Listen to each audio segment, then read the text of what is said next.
Number 5, lot F81.1, is a 1970 Ford F-100 pickup truck with a 250 cubic inch inline 6-cylinder engine and an automatic transmission.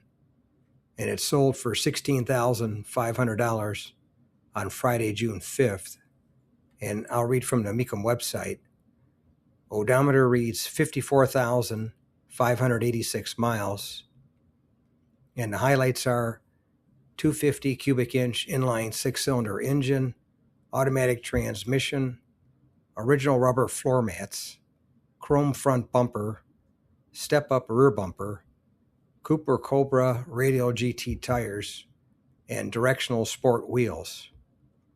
And it looks like it probably was restored, or if it wasn't restored, it had a new paint job and the original interior, it looks like to me, and it was done underneath the hood. That would have been tidied up under the hood nicely.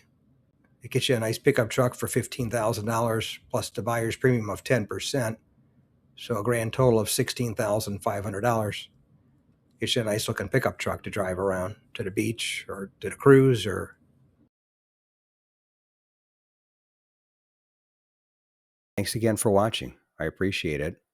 And by the way, here's a couple of videos of the 700 plus videos that I have on my channel, Car Finder. This will take you over to my page, and you can take a look at any of the videos that are there that look good to you. But thanks again for watching, and we'll see you on the next one.